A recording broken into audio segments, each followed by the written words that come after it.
Olá, professores coordenadores, coordenadoras. Vamos dar início a mais uma pauta de ATPC, ministrada pela Diretoria de Ensino, com a participação das disciplinas de Matemática, Ciências, Língua Portuguesa e Biologia.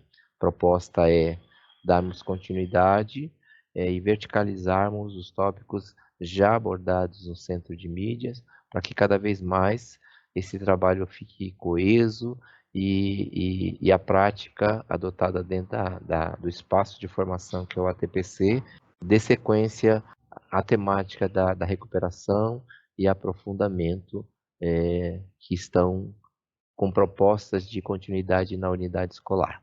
Nós agradecemos a participação de todos, apresentamos de início o corpo de profissionais da diretoria de ensino, a professora Geni, como dirigente regional, as supervisoras responsáveis pelo núcleo pedagógico, que é a professora Yara Gouveia Franco Barbi, a professora Edna Maria Michelin, o diretor de núcleo pedagógico, Samuel Primo, e os PCNPs responsáveis pela formação, o Carlos de Matemática, a Patrícia de Ciências, o Lenildo de Língua Portuguesa e a Daniela de Biologia.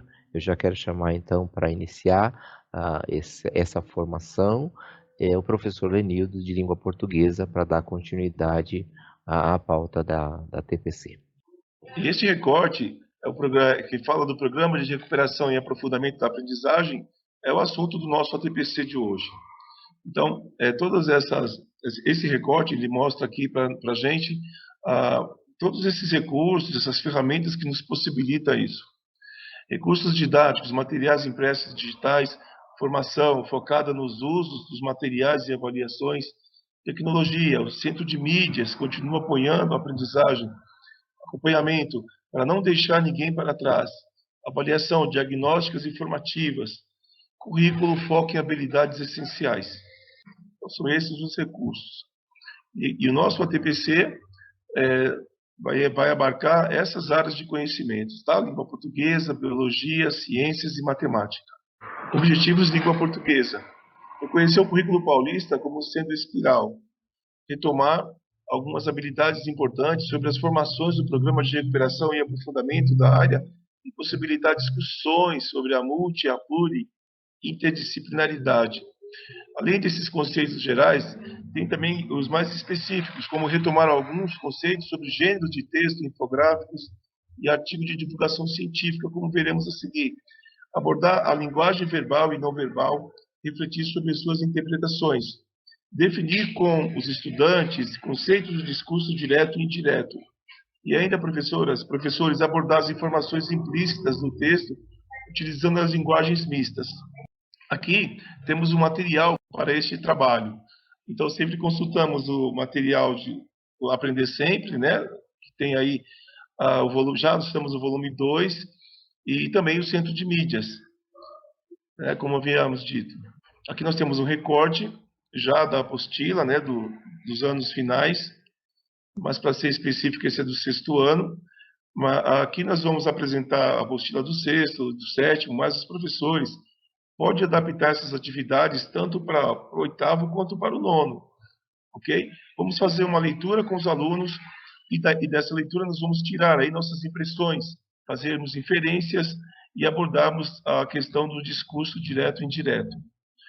E o que seria um texto de divulgação científica? Esses textos são aqueles que buscam compartilhar informações, pesquisas e conceitos científicos, mas a um público específico? Não, a um público leigo.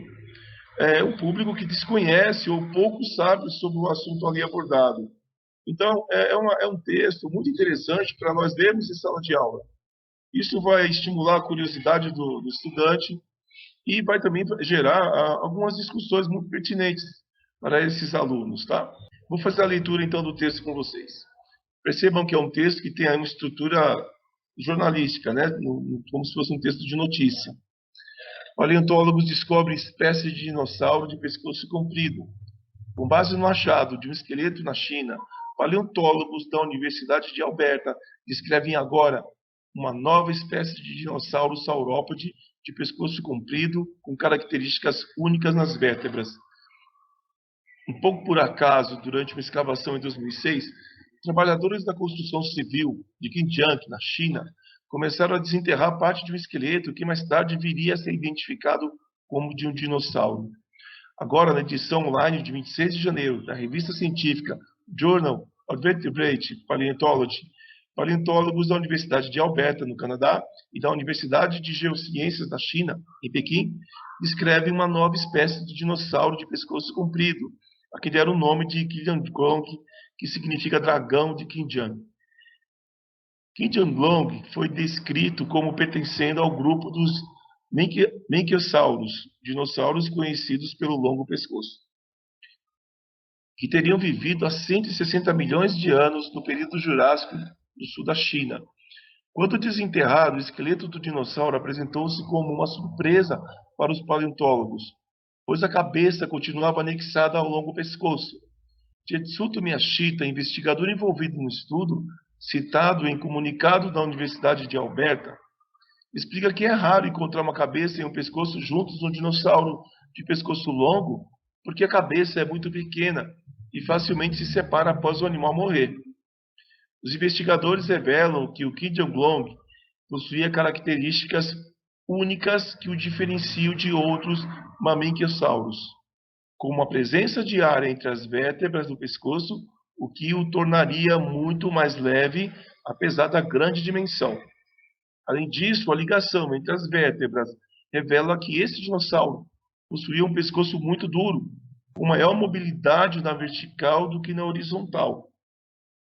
O Qianlong mostra que os dinossauros de pescoço comprido diversificaram-se em formas únicas na Ásia durante o período Jurássico.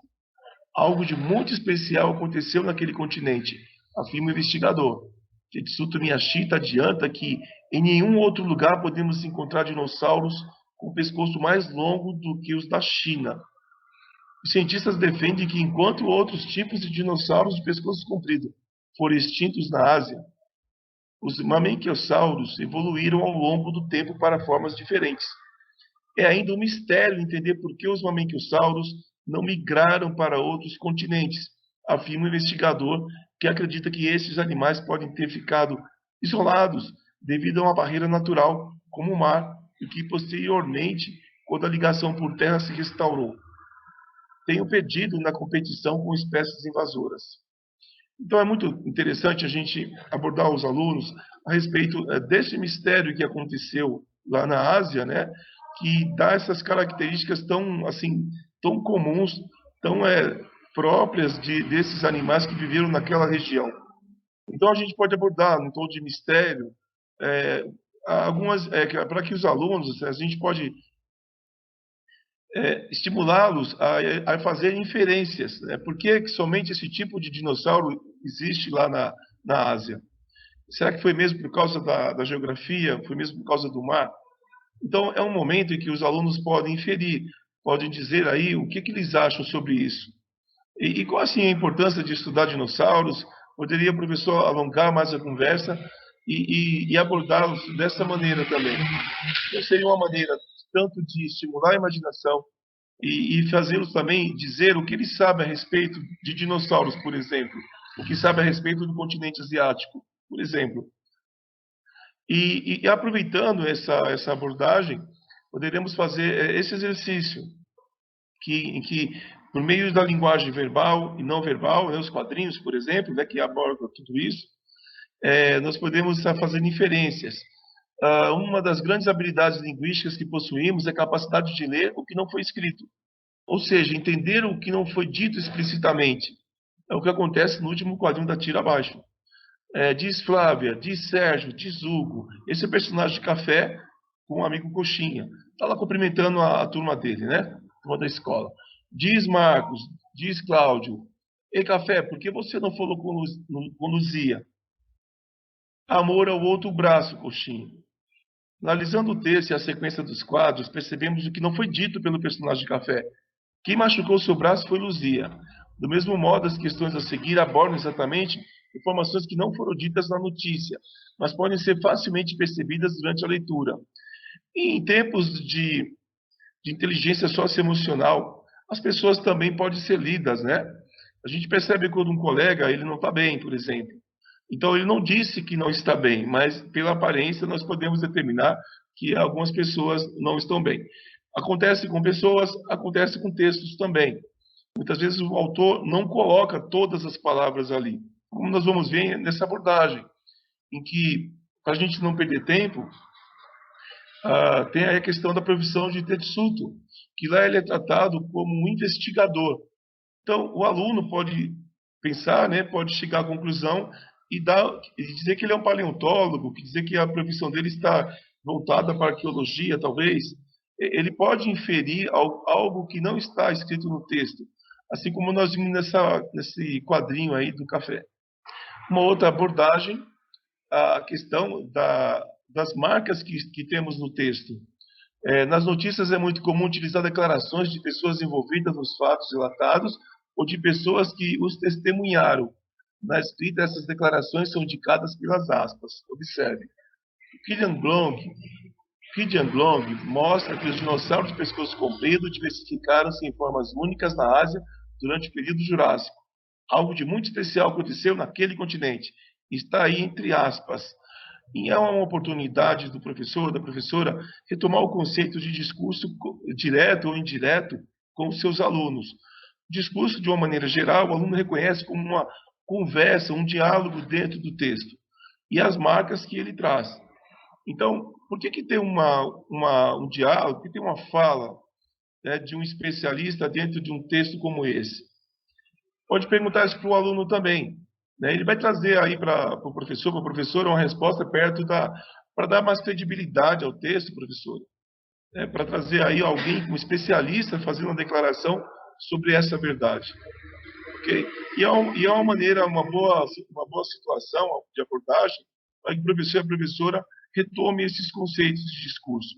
Agora nós vamos avançando nos nossos estudos e vamos chegar à parte do ensino médio, sequência da atividade 4, assim como foi mostrado no centro de mídias.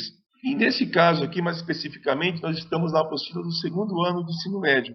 Só dizer à professora, ao professor, que pode adaptar essa atividade e entregar também para o terceiro ano, ou para o primeiro, se preferir. Tá? Aqui, nesse contexto de pandemia, também a apostila aborda a questão até da disponibilidade da sala de aula, né?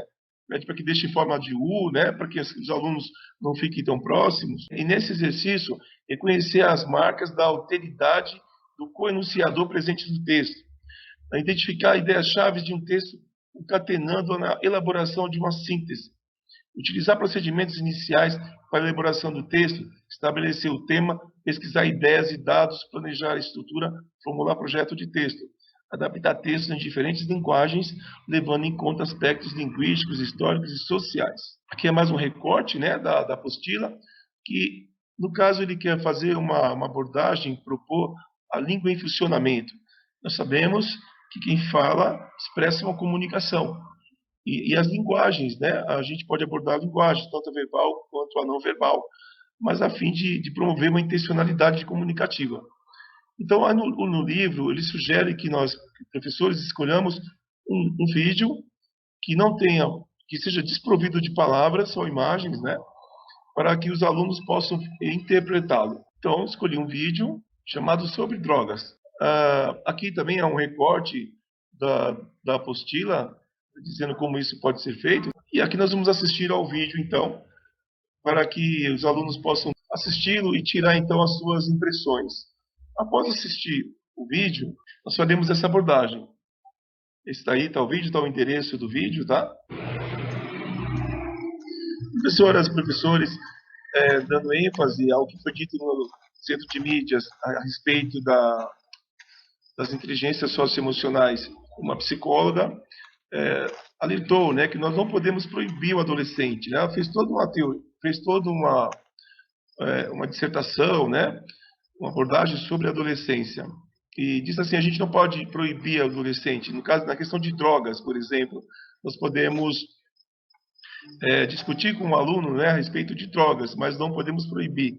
Esse pequeno vídeo mostra justamente a experiência, né, de um indivíduo com o mundo das drogas. Você percebe que no início ele está aí vivendo a vida dele, caminhando distraidamente, né? já tinha ouvido falar de drogas, mas nunca experimentou.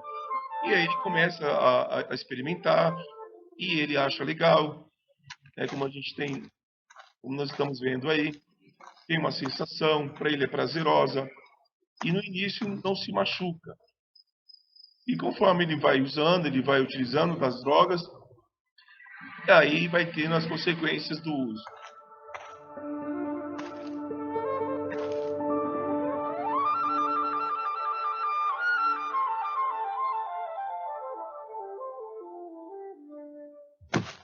Percebam que é bem parecido as imagens, né? Mas nesse caso aqui, né, nessa hora, o personagem ele já começa a se machucar um pouco, né?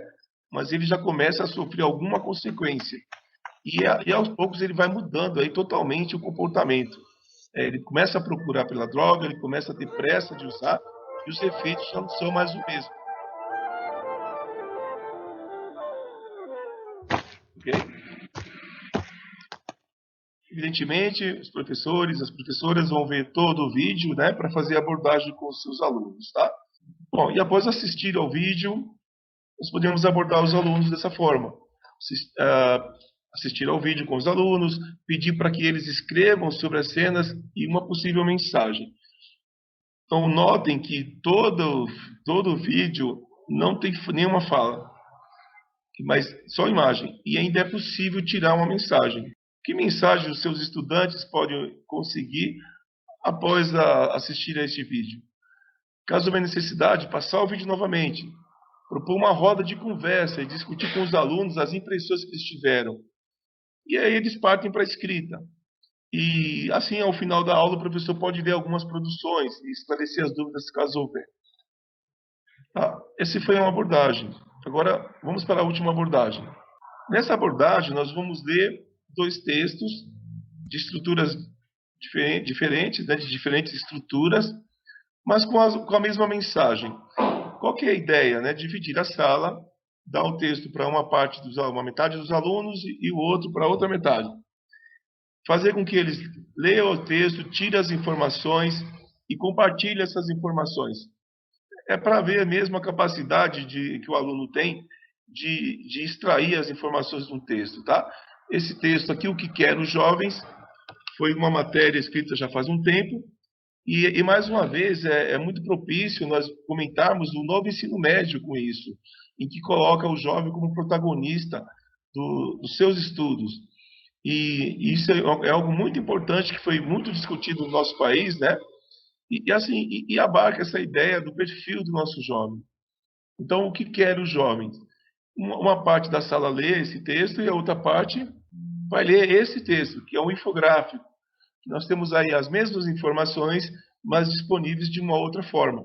O que o aluno consegue ler, né, o que ele consegue passar de informação após ler esse texto. Ok?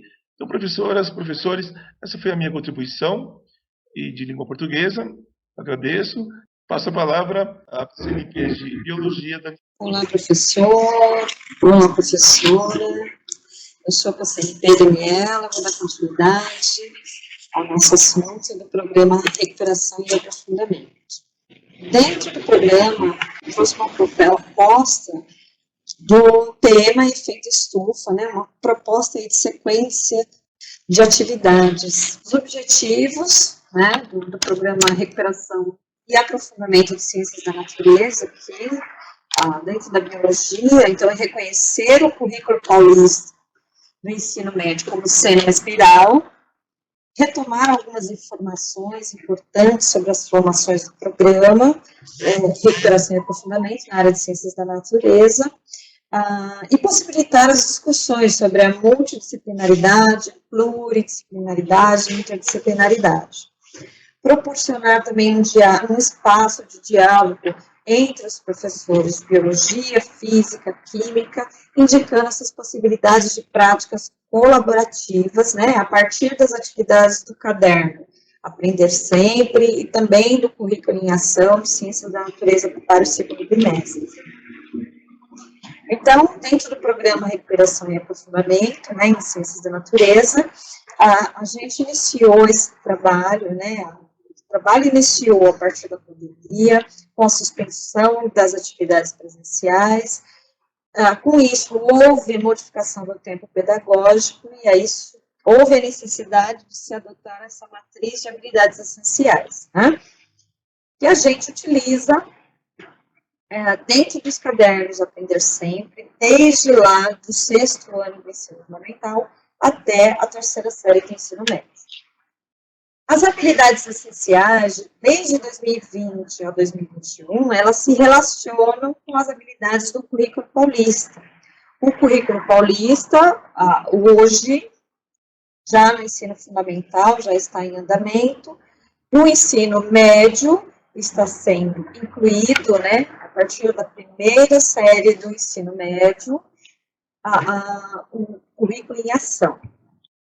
Então, eu trouxe aqui 2 recortes para mostrar para vocês que tantas habilidades essenciais lá do Programa Recuperação e Aprofundamento e as habilidades do currículo paulista, elas estão se conversando em determinados momentos. Pensando nisso, a gente entra nesse contexto, né, da formação de ciências da natureza, na introdução aí da multidisciplinaridade, pluridisciplinaridade e interdisciplinaridade. E aí a gente pode fazer uma reflexão, né, de acordo com o seu entendimento. Qual é a diferença entre multi, pluri e interdisciplinaridade? Vocês podem pausar o vídeo por 5 minutos e fazer essa reflexão. Daqui a pouco voltamos. Retomando, então, a nossa reflexão, né, eu deixei uma questão aí para vocês. O que você entende por multi, pluri ou interdisciplinaridade? Basicamente, a multidisciplinaridade, ela se refere a mais de uma disciplina, mas que aparentemente elas não têm relação uma com a outra. A pluridisciplinaridade, os objetivos são múltiplos, né? Pode ocorrer cooperação entre as disciplinas, mas sem uma coordenação. Não há troca, né? A troca entre elas não é organizada, né? Propõe estudar o mesmo objetivo em várias disciplinas, como acontece na interdisciplinaridade, onde a gente encontra um intercâmbio mútuo entre as disciplinas, uma interação de diversos conhecimentos com um único tema, e é o que eu quero trazer para vocês hoje, né? Vou trazer algumas sugestões de atividades envolvendo tanto a biologia, a química, a matemática, a física e até mesmo a língua portuguesa, porque quando a gente estuda esses artigos científicos, como o Lenildo propôs para a gente encontra essas informações científicas aí. Nessa proposta de atividades, que é uma atividade de matemática do caderno do aluno, volume 2, já do currículo em ação, a gente encontra aqui um gráfico, que é estudado em matemática, mostrando ali o ritmo de crescimento da frota de veículos no estado de São Paulo. Pegando esse gráfico, eu posso fazer uma atividade interdisciplinar com o professor de geografia ou com o professor de biologia e sugerir ali uma questão disparadora. Qual a quantidade de CO2, por exemplo, que cada veículo pode emitir durante um período de 1 ano na atmosfera? Então, fazendo aquela contagem de veículos, e outra atividade que eu trouxe aqui como sugestão, vem do caderno de física do currículo em ação, do 1º médio, volume 2, que já está entrando agora nesse 2º bimestre. Então, ele mostra ali uma sugestão de atividades falando do mesmo tema, sobre efeito estufa. Na mesma página 170, a gente tem um quadro dos gases que intensificam o efeito estufa, as consequências das mudanças climáticas, né, e ações para evitar essas mudanças. Olha, veja bem, o aluno, ele vai ter que analisar aquela figura, vai ter que propor soluções, por exemplo, ações para evitar as mudanças. Então, isso pode ser discutido tanto em língua portuguesa, como na biologia, como na química. Ali no caderno de física do aluno, já no caderno São Paulo Faz Escola, que é da 2ª série do ensino médio, no volume 1, já houve uma introdução sobre esse assunto, através de artigos científicos. Olha, o professor Lenildo, ele comentou lá na primeira parte, o ideal, o interessante, trazer esses artigos para que os alunos analisem, para que os alunos façam as suas percepções, que eles consigam entender sobre o assunto, discutir, debater, enfim. Lá no caderno da segunda série do ensino médio, essa proposta de atividades dentro da física, dentro desse tema efeito estufa, já apareceu. E aí ele é retomado lá no caderno do primeiro ano do ensino médio, no segundo bimestre. Então, olha só, o currículo funcionando como uma espiral, né? Então, ele passa por uma série, depois ele passa por outra, em algum momento, no primeiro bimestre, no segundo, no terceiro, ele sempre vai reaparecer em algum momento, em outro caderno, em outra disciplina, né? Pegando esse foco da interdisciplinaridade. Aqui, o caderno, o volume 2 também, do currículo em ação, olha. Então, a gente tem esse mesmo assunto sendo abordado dentro da biologia, sendo abordado novamente no caderno volume 2. Ainda em biologia, a gente encontra uma terceira atividade envolvendo o mesmo tema. Então, ainda lá na biologia, e aí a gente tem, olha lá, o mesmo assunto aparecendo de forma interdisciplinar no caderno do aluno na disciplina de Química, né? No mesmo caderno, volume 2, a gente tem esse mesmo assunto sendo abordado. Aqui, o professor ele pode trabalhar uma figura como essa, por exemplo, mostrando lá os raios solares, a energia solar, isso vai envolver a química na transformação de energia, a física também, na emissão de energia, o calor, falando da calorimetria dentro da física, então tudo está interligado. Aqui uma outra sugestão de atividades que a gente encontra no caderno de Química do São Paulo Faz Escola, ó, na terceira série do ensino médio, tá?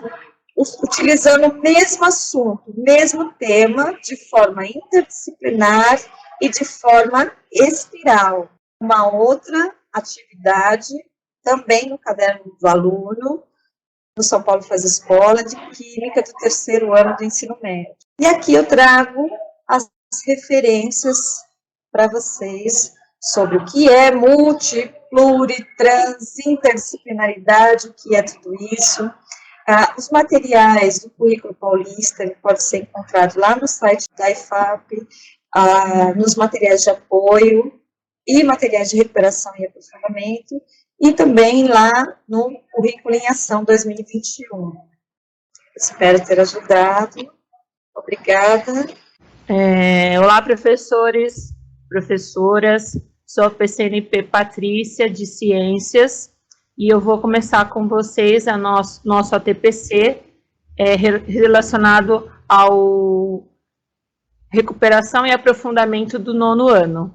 Então, hoje, nossos principais objetivos são aprofundar as discussões sobre hereditariedade e as leis de Mendel, algo que vai ser uma introdução no 9º ano, já que esse assunto será retomado novamente no ensino médio com os alunos em biologia, e esse assunto ele já foi abordado no 8º ano, lembrando que a gente está aqui trabalhando as habilidades essenciais, como revisão, tá?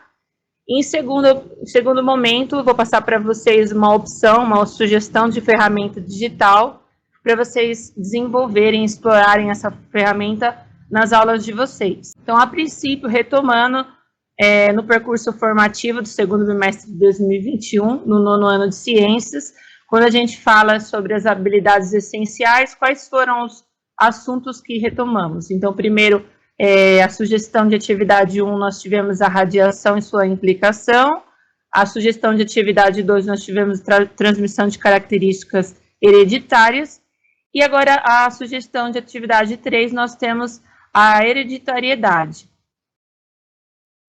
Então, aqui nós temos a nossa primeira aula.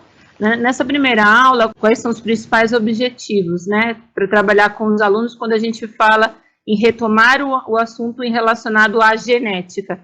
Então, passar para os alunos qual que é a diferença entre mitose e meiose. Eu acho que é muito importante reforçar, né, conceituar esse assunto com eles.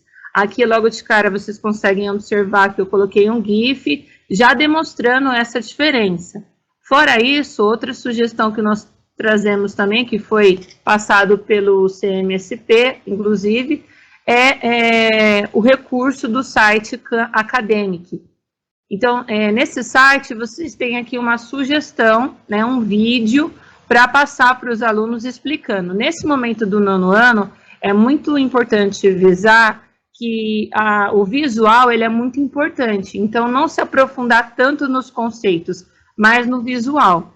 Então, aqui eu vou passar para vocês, por conta do tempo, somente uma introdução do vídeo. Durante o planejamento das aulas, durante as aulas, vocês podem pegar o link e se aprofundar melhor, né, em relação ao vídeo.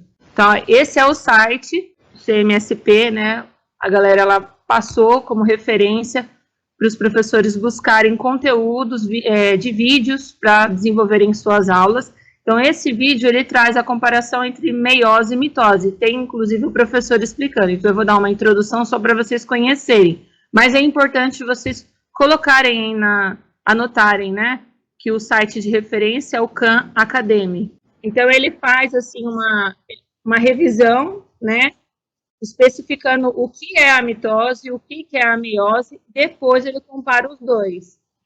Esse vídeo, ele é bem simples, mas, porém, ele é bem didático, bem esclarecedor.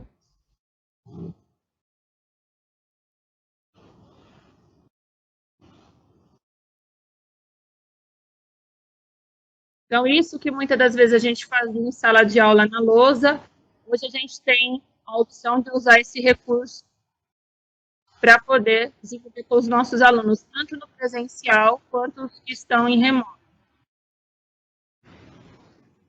Então, aqui, né, só retomando aqui, é uma opção de vídeo que vocês podem desenvolver para trabalhar a aula 1. É só uma opção, existem outras opções. Claro que aqui a gente só está entrando com a sugestão, mas o professor tem total autonomia para explorar, tá bom? Outros recursos, outros sites pelo YouTube. Aqui eu trouxe essa sugestão do CMSP, que é o Khan Academy, que vai trazer também a explicação depois na próxima aula. Fora isso, eu também trouxe uma atividade prática, que também pode ser desenvolvida tanto na escola quanto em casa, que é essa comparação de mitose e meiose utilizando massinha de modelar. Nesse vídeo interativo, então, foi feito o passo a passo de como tudo ocorre na célula. E aí vocês podem desenvolver depois a célula pronta com os alunos. Eu acredito que em algum momento você já deve ter feito isso com os alunos, uma maquete ou algo parecido, mas trazer essa interação acho que é muito rico, é muito importante. Então, eu vou mostrar para vocês também o vídeo em relação à massinha.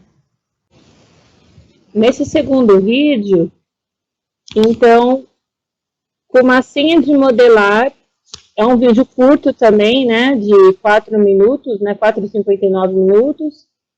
Então, passo a passo de como ocorre a mitose, de como... Vou dar uma acelerada para vocês verem, né, eu não vou conseguir passar ele todo, mas, deixa eu voltar, acelerei muito.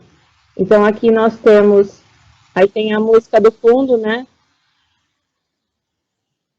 Como ocorre o processo de divisão celular.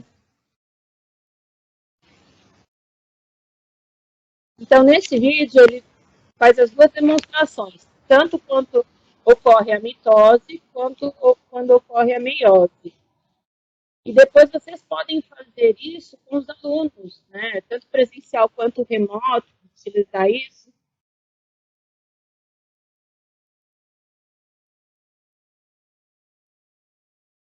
E aqui, para quem não tem massinha, usar outras estratégias, não especificamente com massinha de modelar, que muitos alunos não têm acesso, mas de repente com corante, farinha de trigo.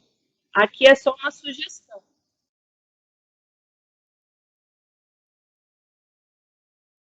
E nesse vídeo também, além de mostrar o passo a passo do que está ocorrendo na célula, ele vem conceituando. Que o principal objetivo dessa atividade, além de conceituar, é fazer o aluno pôr a mão na massa, é o fazer, né?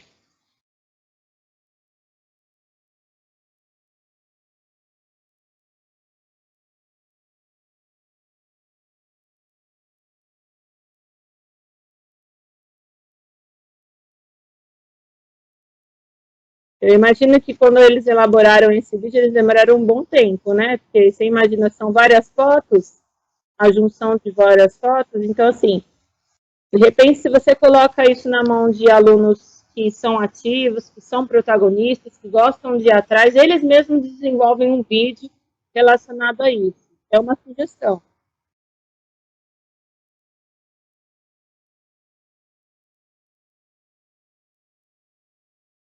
Então, aqui eu vou interromper para aproveitar o nosso tema. Essas foram as minhas 2 sugestões na primeira aula, na primeira atividade, que vocês podem aí replicar na escola.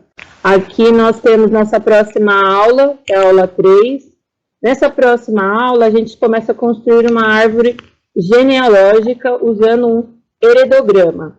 E qual que é o intuito disso? Então, é mostrar para o aluno como ocorre a transferência das características hereditárias através do heredograma, tá? E pensando, né, nesse momento que a gente está do ensino híbrido, onde muitos alunos estão no presencial, muitos alunos estão em casa, quais ferramentas que eu posso utilizar?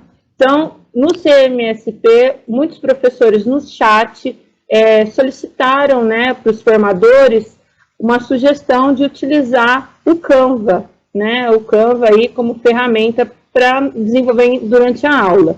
E aí eles trouxeram aqui, né, antes do Canva, eu vou mostrar para vocês novamente o Khan Academy, que é esse site maravilhoso que tem vários vídeos conceituando a aula, conceituando as atividades que os professores podem replicar tanto presencial como online também. Então eu vou mostrar um pedacinho também desse daqui para vocês. A demonstração de outro vídeo por esse site. Então, só para vocês verem como esse site é rico, como ele é, de certa forma, interativo, didático, chama realmente a atenção do aluno. E é importante ressaltar para vocês, além desses 2 vídeos que eu estou passando do Khan Academy, vocês podem pesquisar outros vídeos também aqui relacionados a ciências e biologia para utilizar com os alunos de vocês. São apenas sugestões, tá bom?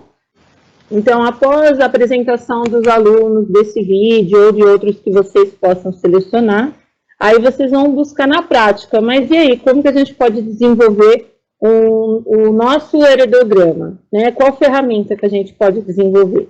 Então, foi a pedido dos professores no chat do CMSP a utilização dessa ferramenta, né, que é o Canva.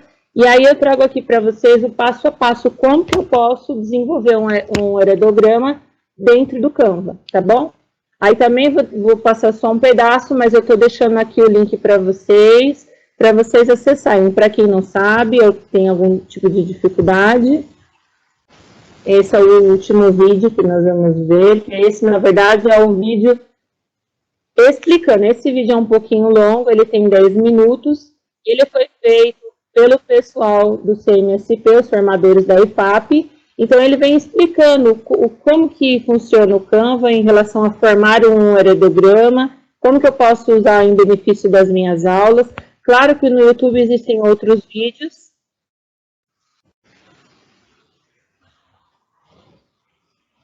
Então, qual que é o intuito, qual é o objetivo? Depois que eu passei para o meu aluno um vídeo conceituando, ou até mesmo expliquei, eu vou passar para ele como ele vai construir o próprio heredograma dele.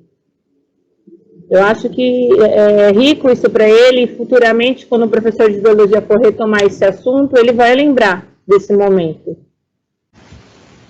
Então, aqui eu deixei no slide, né, uma observação. Incentive os alunos, após a pesquisa de alguma característica específica da sua família, a construir seu próprio heredograma, tá? Então, é um momento até mesmo dos alunos conhecerem essa ferramenta, para quem não conhece, ou de repente vocês trabalharem, pega um aluno que tem mais facilidade com a ferramenta e replica com os outros. Então, o professor que tem que ver de acordo com a sua realidade, de acordo com a sua comunidade, né, qual a melhor forma dele poder desenvolver essa sugestão, se assim ele optar por essa sugestão, ok?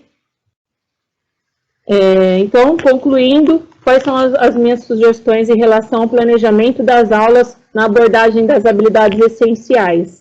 Primeiro, ocorreria o planejamento da aplicação das atividades, qual que é a melhor atividade para ser desenvolvida com os meus alunos, focar no tema relacionado à hereditariedade. Existem outros recursos também, né, que eu acredito que com a bagagem que os professores têm, eles possam adaptar.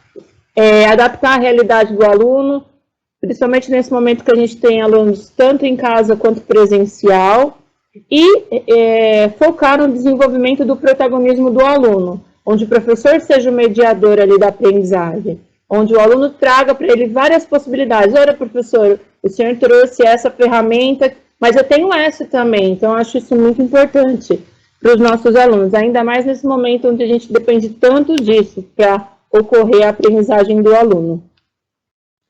Finalizo aqui com as referências biográficas.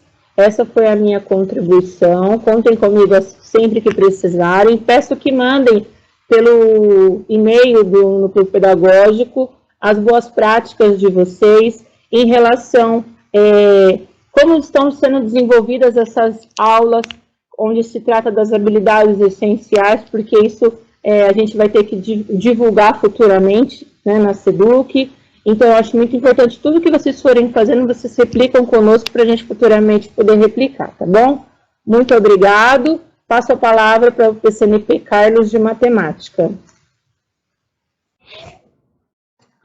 Então, olá, professores, eu sou o Carlos, PCNP de Matemática, né?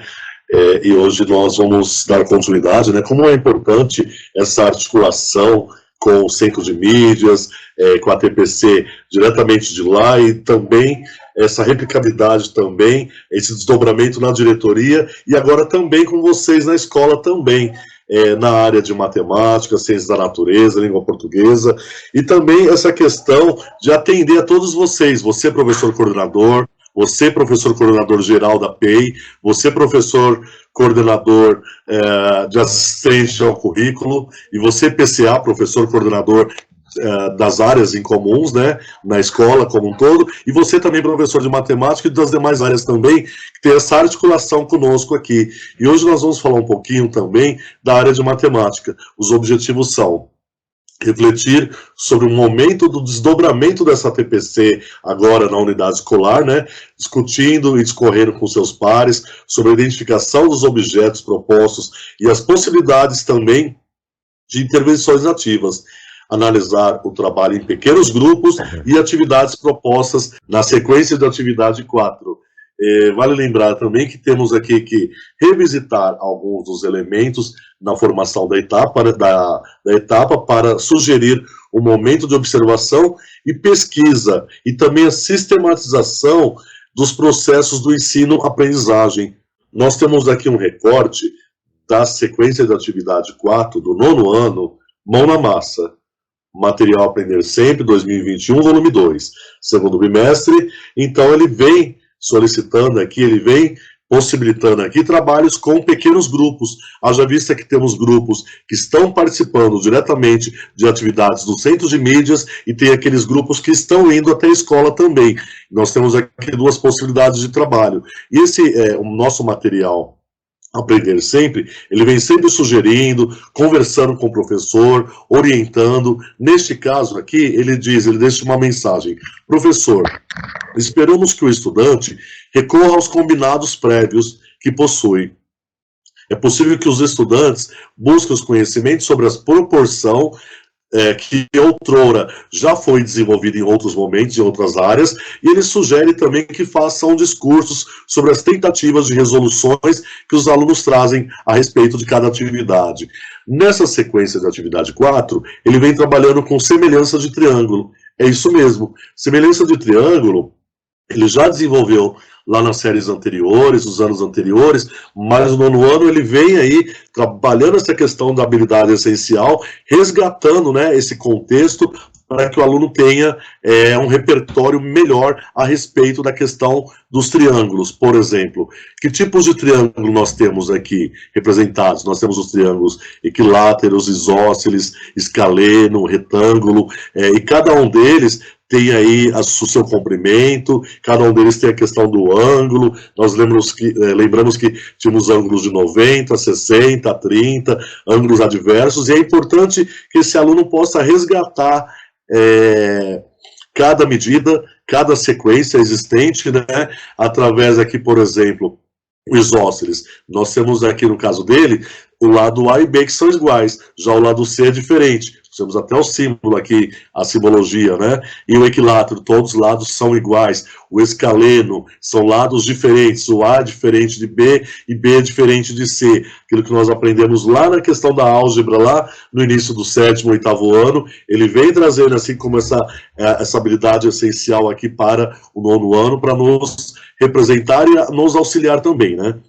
Como eu disse anteriormente, o Centro de Mídias, ele disponibiliza duas situações, uma com acesso remoto, que quer dizer com acesso, que é o aluno que está participando diretamente das atividades propostas pelos professores do Centro de Mídias, onde ele também pode consultar o repositório, ele tem lá a resolução de atividades individualmente, que ele está na sua casa individualmente, mas também ele tem como fazer uma leitura também, como são propostas as atividades, de saber, por exemplo, o que é uma proporcionalidade, o que é uma comparação entre os triângulos, quais são os lados iguais, diferentes, quais são as semelhanças entre os triângulos, quais são os tipos de triângulos. Ele pode também utilizar o Tangram, ele pode utilizar também, professor, caso você conheça, dado na sugestão anterior, o Canva também. O Canva é bastante interessante e importante você resgatar vários materiais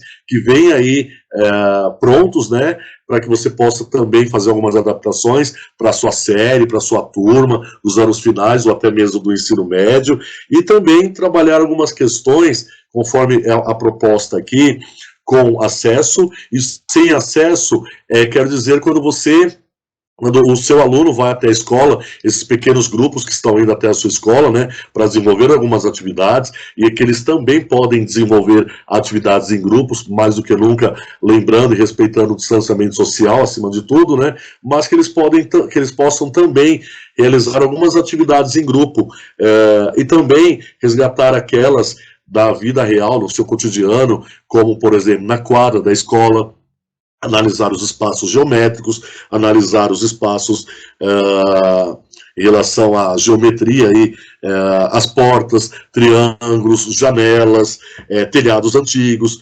pisos, embalagens em geral do supermercado, comprimentos, os ângulos de 30, 60, 90, e também as atividades que os professores disponibilizam no Classroom, e também, como ele diz aqui, encaminhar o produto final para o professor na escola. Então, quando você encaminha esse produto final, essa construção, vamos supor, de um mosaico, ou a construção de um triângulo, ou de uma figura geométrica, o professor vai te dar um feedback, seja ela encaminhada ao professor via Classroom, ou via WhatsApp, e de diversas maneiras, né, de comunicação que você tem diretamente com o seu aluno. Então a proposta aqui é essa, e também temos aqui um recorte da situação, da sequência de atividade, na página 278 do volume 2, então, para o 9º ano, a mesma situação, onde nós representamos aqui semelhanças de triângulo. Vocês observam que todos os triângulos aqui são iguais, do A até o D, né, são iguais,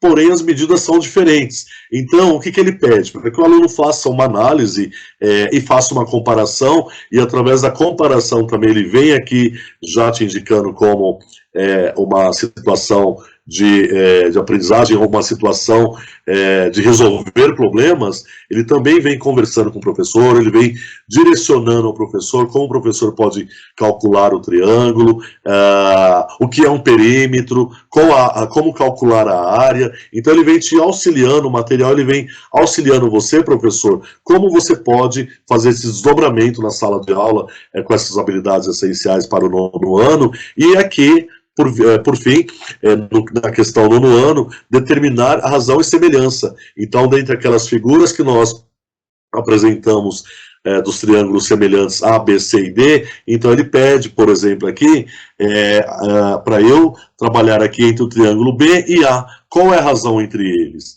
Entre o triângulo A e C, qual é a razão entre eles? Entre o triângulo D e A, qual é a razão entre eles? E ele vem orientando, né, dizendo, professor, esperamos que os estudantes relacionem os lados correspondentes proporcionais dos triângulos. E ele sugere também, se necessário, questione os estudantes sobre como identificar os lados correspondentes. E são atividades que podem ser desenvolvidas através lá do Centro de Mídias, que você também pode acompanhar pelo Classroom, que você pode acompanhar também na sua escola e que você pode orientar os nossos alunos a resolver essas habilidades essenciais dos anos finais.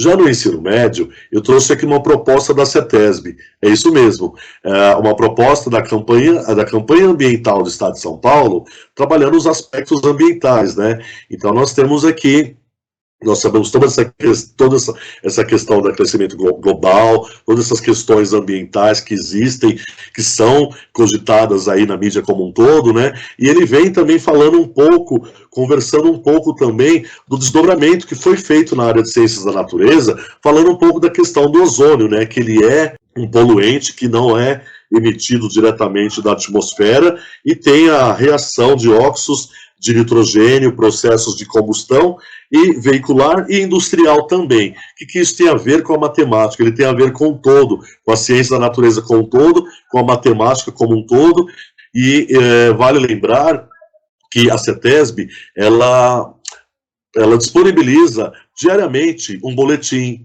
o boletim diário do controle da qualidade do ar. Então aqui, nesse caso, ele emite essa tabela, né, que existe, ela vem de boa a moderada, a ruim, ou muito ruim, ou péssima, como na praia também, né? Nós observamos, às vezes, o controle da qualidade da praia, da água do mar, e nesse caso aqui, o controle da qualidade do ar. E ele vem disponibilizando o índice, quando ele é entre 0 e 40 microgramas, ele é considerado uma qualidade do ar boa.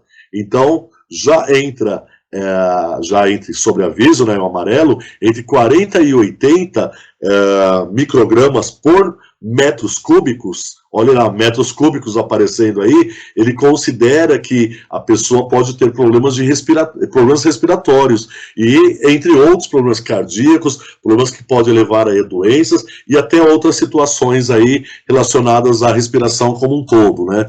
E aí, por fim, nessa tabela, nesse controle diário, né, que a CETESB disponibiliza, ele aqui em específico aqui o ozônio, que foi citado também em Ciências da Natureza, né, na TPC. Então nós trazemos aqui um recorte do mês de maio de 2021, né, onde ele mostra ali a média máxima ali móvel de 8 horas nas diversas regiões. Então nós temos aí a Prefeitura, né, do Estado de São Paulo, que por região tem essa medição do controle da qualidade do ar, aqui no caso o ozônio, né? Então nós temos aqui alguns bairros aqui, desde Capão Redondo, Carapicuíba, Diadema, nós temos aqui Itaquera, temos aqui Itaim Paulista, que é a nossa região, né? Então ele mostra o controle da qualidade do ar, por exemplo, no mês de maio, aqui ele mostrava que o Itaim, Itaquera, a região leste, estavam em 100% do controle da qualidade do ar, mas em muitos momentos ela pode ser moderada, ela pode ser ruim, muito ruim, ou até péssima. E vale lembrar que nós estamos aí no momento ainda de pandemia, né, no momento que não temos muitos veículos ainda na rua, como há 2 anos atrás, né, que consideravam um aumento excessivo aí, na questão do ozônio e outros poluentes aí na questão aí da qualidade do ar. Então é importante também você, professor, conhecer essa tabela, conhecer esses indicadores, não só da CETESB, mas como outros indicadores também que disponibilizam cálculos, enfim, resolução de problemas. E agora nós temos um desafio para você refletir e praticar. Que tipo de análise ou investimento em matemática pode ser realizado com esses dados da CETESB?